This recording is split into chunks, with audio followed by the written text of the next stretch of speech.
ملک تھا، اس میں ایک بڑا نرالا کمپٹیشن ہوا، امیزنگ، حیرتناک. بادشاہ تو بادشاہ ہوتے ہیں، مرضی جو ان کی کریں.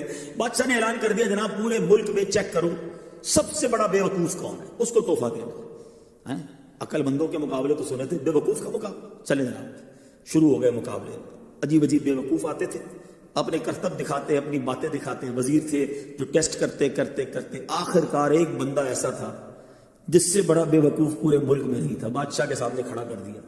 کہ بادشاہ سلامت بڑے تجربے کیے، بڑے ٹیسٹ کیے، he is the biggest fool of our country, یہ ہمارے ملک کا سب سے بڑا جو ہے نا بے وقوف ہے.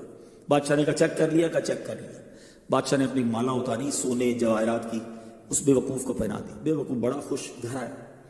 تھوڑے دن ہوئے تو بے وقوف کو پتہ چلا کہ بادشاہ سلامت بڑے بیمار ہیں. کہتا اچھا میں بھی جاؤں گا دیکھنے. تھا تو بے وقوف نا، سمجھ تو پڑتی نہیں تھی. چلا گیا بادشاہ کے پاس.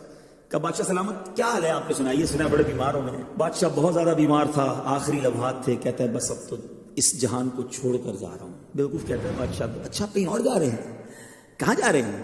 اس کو یہ بھی نہیں پتا تھا کہ مرنا بھی ہوتا ہے، بے وقوف جو تھا. تو بادشاہ کہتا ہے میں اس دنیا کو چھوڑ کے دوسری دنیا میں جا رہا ہوں. اچھا تو بادشاہ سلامت یہ بتائیے کہ ادھر میں دیکھتا ہوں آپ کا بہت بڑا محل ہے، بیوٹیفل بیڈ رومز ہیں، شاندار مکان ہے، جدھر جا رہے ادھر مکان بنا لیا آپ نے؟ بادشاہ کہتا نہیں ادھر تو میں نے جھوپڑی بھی نہیں بنائی ہے. اچھا بادشاہ سلامت میں دیکھتا ہوں آپ کے پاس بہت پیسے ہیں، بڑا مال ہے، آپ تو بانٹتے بھی سونا ہی ہیں، سونے کے جواہرات کے ڈھیر لگے ہوئے ہیں آپ کے پاس، جدھر جا رہے ادھر پیسے بھجوانے نہیں بھجوائے. بادشاہ کہتا ہے میں نے تو وہاں پوٹی کوڑی بھی نہیں بھجوائی ہے. اچھا بادشاہ صاحب میں دیکھ رہا ہوں آپ کے آس پاس بڑے خادم خادمائیں، کنیز غلام ہیں، ہر طرف آپ کی خدمت گار ہیں، جدھر جا رہے ہیں ادھر کچھ غلام کنیز خادمہ بھجوائے نہیں بھجوائے؟ بادشاہ کہتا ہے ادھر تو کوئی خادم نہیں ہوگا.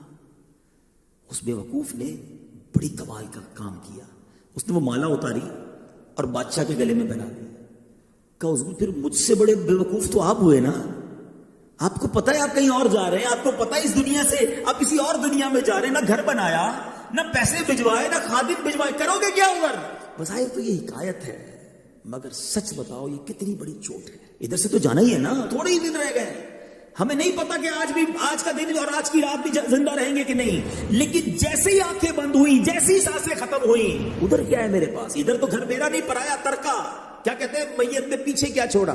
جیسے ہی میری اور آپ کی آنکھیں بند ہوں گی نا، حساب کتاب شروع ہو جائے گا. یہ بیٹے کو کتنا ملے گا، بیٹی کو کتنا ملے گا، بیوی کو کتنا، جناب رشتہ دار سارے حساب کتاب لے کے بیٹھ جائیں گے. میرا کچھ بھی نہیں بچنا. بلکہ کتابوں میں لکھا کہ جب انسان مرتا ہے نا، قبر میں جاتا ہے تو گھر والے کہتے ہیں میت نے پیچھے کیا چھوڑا، فرشتے کہتے ہیں میت نے آگے کیا بھیجا ہے. بتاؤ نا کیا بھیجا ہے ادھر گھر